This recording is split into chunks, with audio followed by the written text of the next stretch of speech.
All right, hello once again. This is Jeff Scott of Rankin Technical College. Before we go on to Chapter 5 of the 7th edition of Terry Felk Morris's Web Development and Design Foundations with HTML5, I wanted to show you, I did find that Mount Rushmore thing that I talked to you about.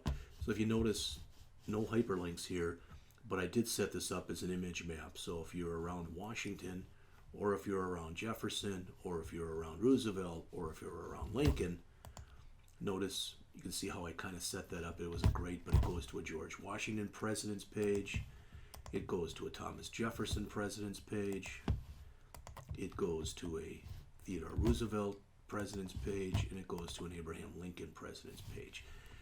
And I will make sure I save this. The other thing that's in here is, if you notice, this is all one article. It's not real long.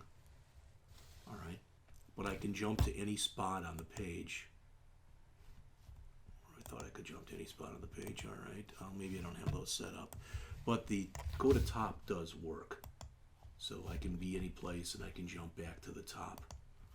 All right. So just so you see that. And again, I will save that out there. I've got it. It's in a folder called Mount Rushmore. Okay? All right. So let's continue on and go into Chapter 5, which starts in the book on page 199 and is entitled Web Design. Here are our objectives. We want to be able to describe the most common types of website organization, describe principles of visual design, design for your target audience, create clear, easy-to-use navigation, improve the readability of the text on web pages, use graphics appropriately on web pages, apply the concept of universal design to web pages, describe web page layout design techniques, and apply best practices of web design.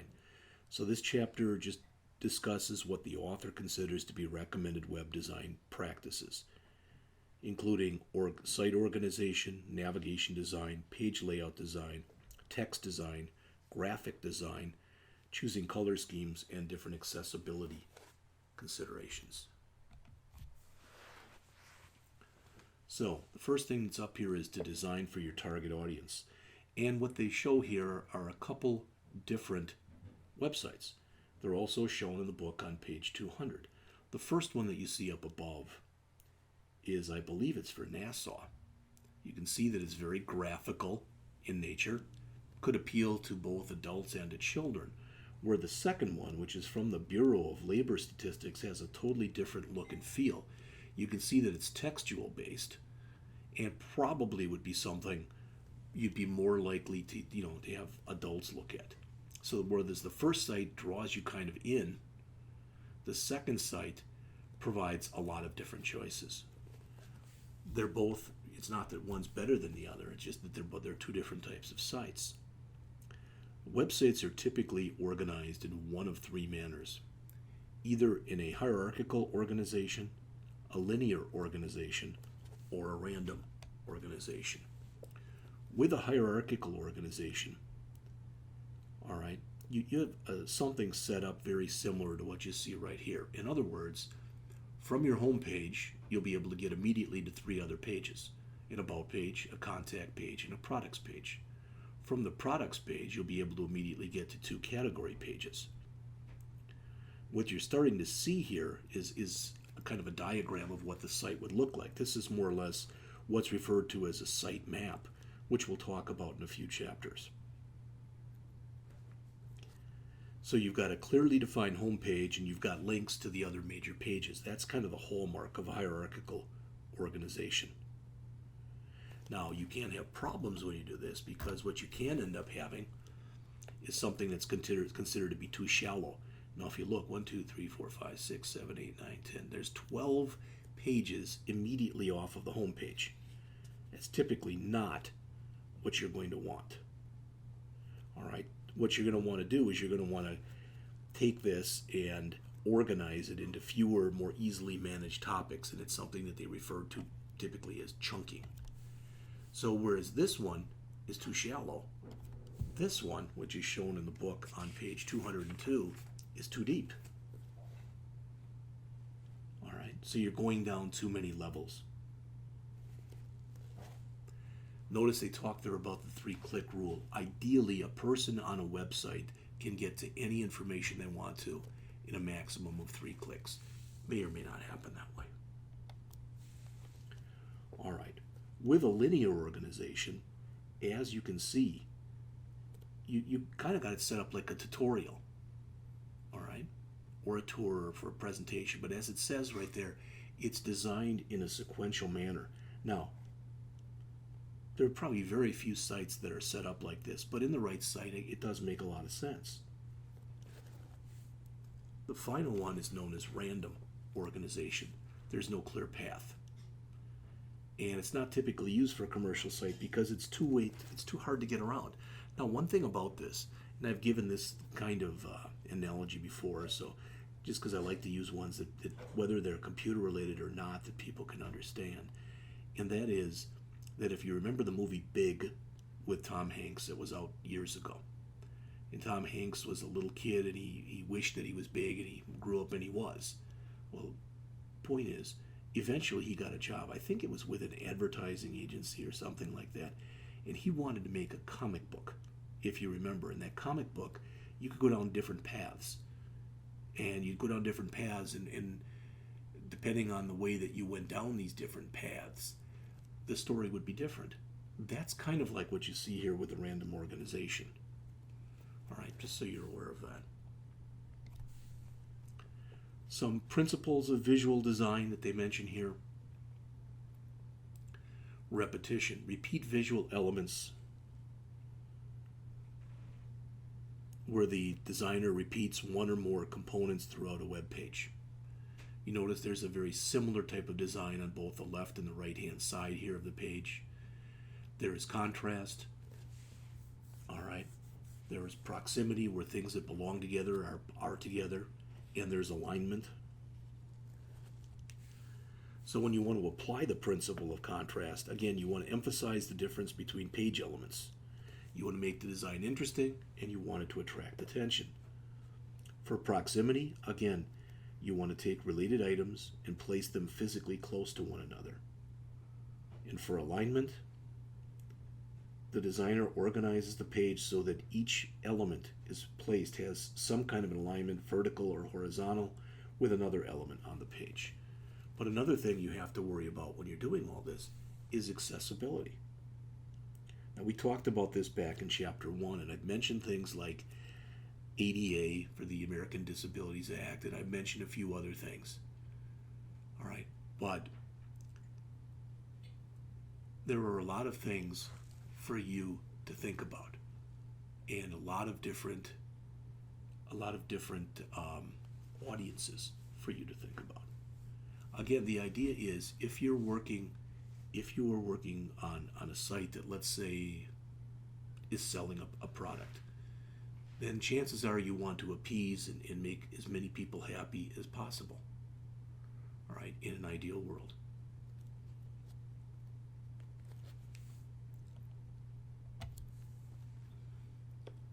They talk here about the POUR, P-O-U-R principles, and it's on page 205 and 206. And, the internet and the web have become such a important part of people's lives that when you talk about this stuff, notice it says here for the actual acronym, the P is perceivable. Perceivable content should be easy to see, or if you're going to be showing or playing a video or audio or video, it's easy to hear. It should be operable, where basically anybody can work their way around the site, whether they're using a mouse, a keyboard, or something else. It should be understandable. In other words, the content should be consistent, easy to read, and if somebody does something wrong, you should provide helpful error messages to them. Finally, it should be robust, where it's written to follow the W3C recommendations. Ideally, then it'll be compatible with different types of operating systems, browsers, etc. So when we talk about writing for the web, it's different than, for example, writing for a newspaper. People don't usually read web pages, they scan them. So it's important to organize your text in that way so that they're easier to be scanned rather. As mentioned there, you want to avoid long blocks of text. I don't know why that keeps coming up on my machine, but it does. You want to use bullet points. You want to use headings and subheadings and short paragraphs. All right, you want a font that, if it's going to be on the screen, is a pleasing type of font, maybe an Arial font, for example. You want the size to be big enough that anyone can read it, even if they have to adjust it. You want to bold things that deserve to be bolded, but you don't want to bold everything, because then you basically have lost your reason for bolding anything.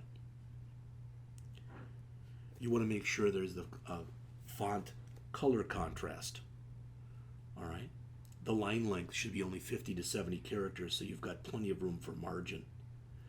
The alignment, believe it or not, typically when you've got left aligned text, it's much easier to read than centered text, because you're making the user with centered text sometimes do more work. We've talked before about when the text and hyperlinks don't have a hyperlink that says click here, for example. The reading level, typically you should make your reading level to maybe 9th or 10th grade.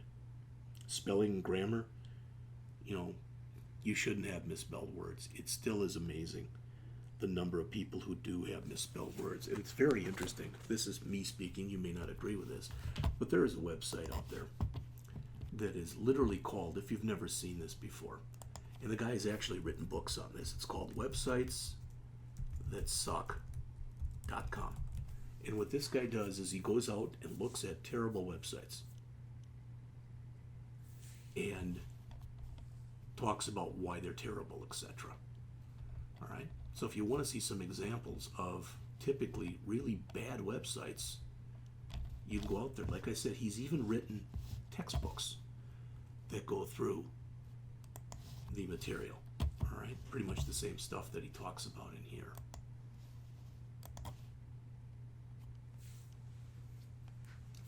So I already went through this, but again, easy to read text.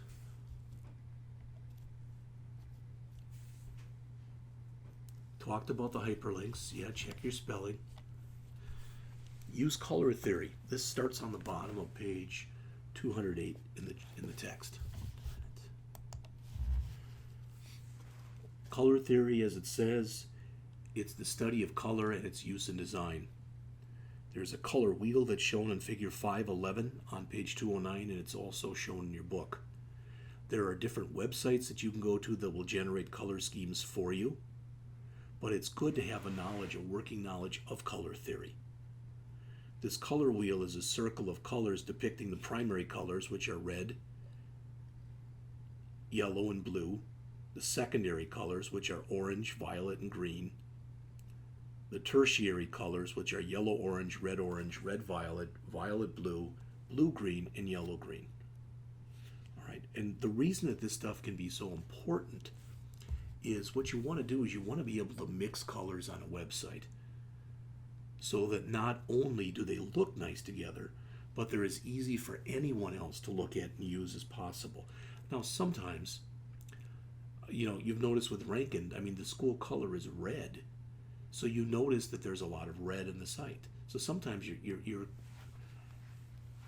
might not have a lot of control over all the colors you can use. But sometimes, especially if you're starting with a brand new site, you might have total control. So the first thing they talk about there is a monochromatic color scheme. That consists of shades, tints, and tones of the same color. And if you want more on that, there are some URLs that you can look at on the bottom of page 209. Next is an analogous color scheme. You select the main color and the two colors that are adjacent to it on the color wheel. Next is the complementary color scheme, where you have two colors that are on opposite ends of the color wheel, as they show right here.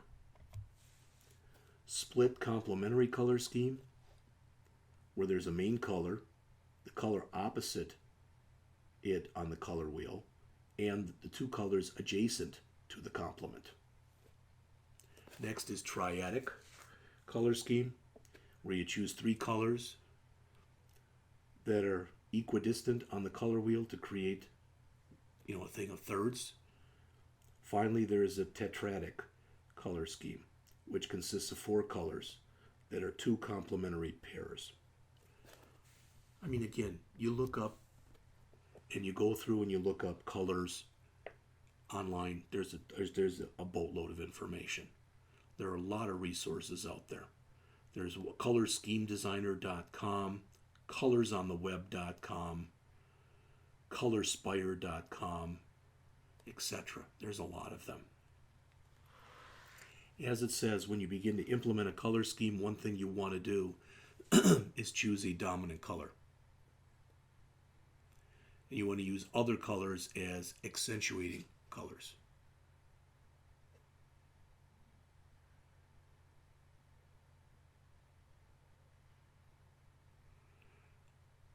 For headings, subheadings, etc.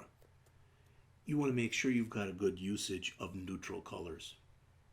You don't want to restrict yourself to just the web-safe colors. It might make sense to use tints, etc., etc. You want to use colors that appeal to your audience too. All right? And what I mean by that is you typically want more vibrant colors if the group that you're working with is younger, and more muted colors if the group that you're working with is maybe a little older. As mentioned previously, you want sufficient contrast between the text and the background. All right, notice again, there are plenty of online tools that you can use to help you with this. Here are, again, some more color scheme resources. I recommend anything under meyerweb.com because that's, again, stuff created by Eric Meyer. And Eric Meyer is basically one of the people who created what is CSS. Again, some examples of targeting to your audience. You notice the one for kids and preteens is more colorful. Older adults is more textual in nature, so it just depends. All right, use of graphics and multimedia. We're on the middle of page 214 right now.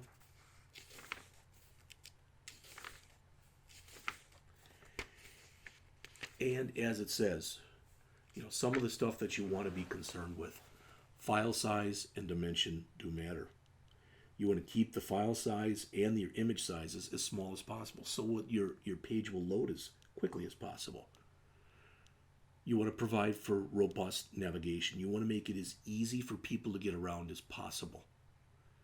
Aliased, anti-aliased, and alias text consideration. I don't know if it's going to show that on here.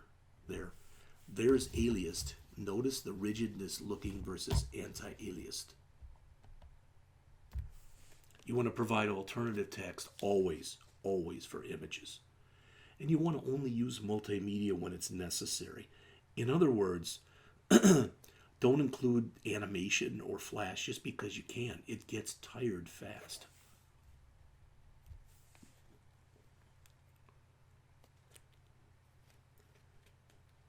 The recommendation is that a graphic be no larger than 60K.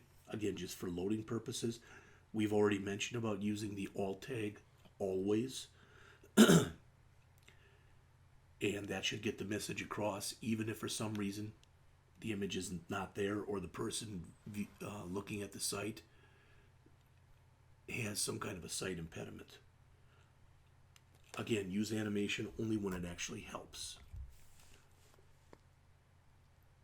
Use anti-alias text in images. It's much easier to read.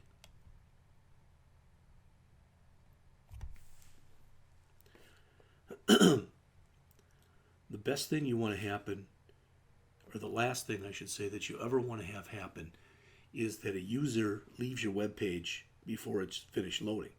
So you want your page to load as quickly as possible. So in other words, when you start talking about things like images, as mentioned right there, use an image if the image is necessary, and reuse images. What happens is typically when you load a page it'll go and download everything into cache, which is a special part of memory. And if when it can cache things, it can bring things into the system much faster. Again, the image size ideally would be as small as possible with the best acceptable quality display. This is figure 525 on page 216. And again, you'll notice the file size download times will vary depending on the size of the file. They'll also vary depending on the connection that someone has. There are still people who use a dial-up. Things that you should always do with browsers, and this should make sense. You test with multiple browsers and multiple versions of the same browser, different screen resolutions, all right, etc. There's all sorts of things that you want to check through. You want to check your navigation to make sure that it all works.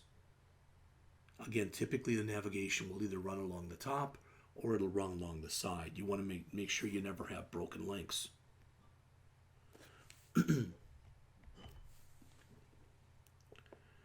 You want to take the most important information and keep it toward the top of your web page. It's from the old days of newspapers. It's called keeping it above the fold. You want to have some white space, but you want to make sure that the white space is controlled. It's okay to have people scroll vertically, up and down. It's not okay to make them scroll horizontally. It doesn't work, so avoid that. Again, apply that principle of progressive enhancement that we talked about earlier. This is the middle of page 217. And the author says, design the site so that it looks good in browsers commonly used by your target audience. Then add enhancements with CSS3 and or HTML5 to display in the most modern of browsers. Remember, your users will be looking at your page using a variety of different screen resolutions. So test with a variety of different screen resolutions. Make sure the navigation bars are clear and easy to read. Okay. If you do use graphics for navigation, as we mentioned earlier, provide text links on the bottom of the page that do the same thing.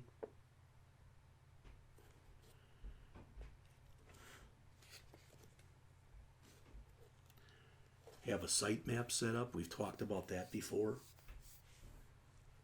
All right. Well, let's talk a little bit about page layout design. What you see on your screen right here is a wireframe. Now, a wireframe is a sketch or a diagram of a web page that shows the structure but not the detailed design of it. All right, so that's not what the page will look like, but that's how it will be set up. Some people, the first time that they actually go and create something like that, they literally just draw it on a piece of paper. But there are tools that you can use also that will lay this out for you.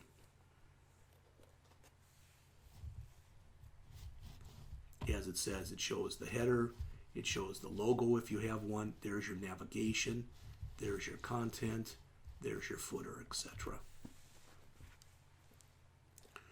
We already talked about the most important stuff above the fold, so I'm not going to hit on that again.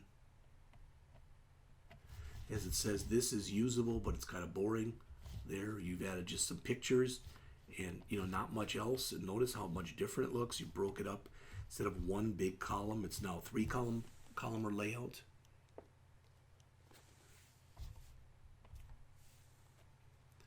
Here's another one.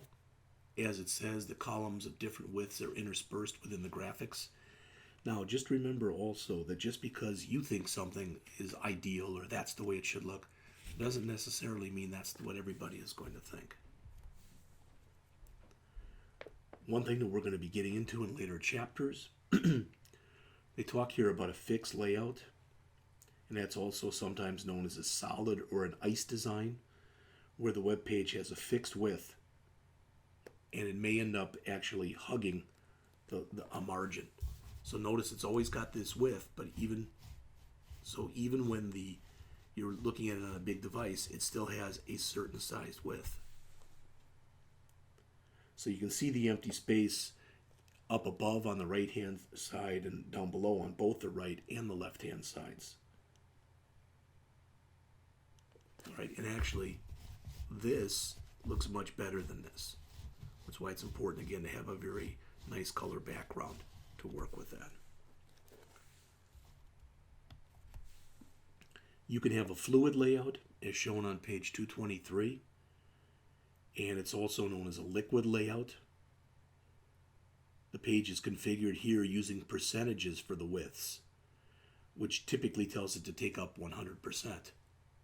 All right, so as mentioned right there in the second bullet, it expands to fill the browser at different resolutions.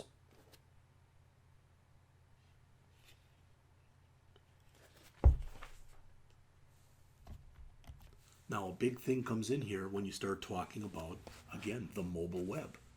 This is something that up until a few years ago was almost an afterthought. All right, but as it says, now, it really was around the beginning of 2016. More users now access websites using mobile devices, which are defined to be tablets and cell phones, than they are using desktop and laptop computers.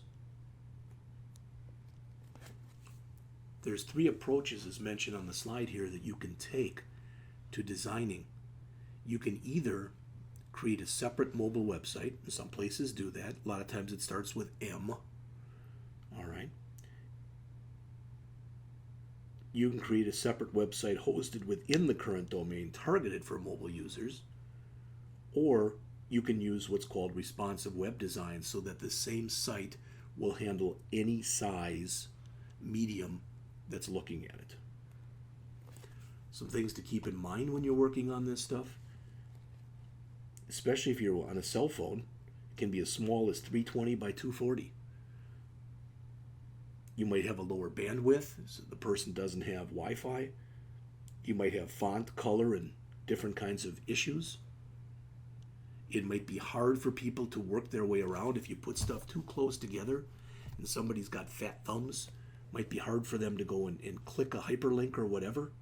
You want to make sure it stays functional.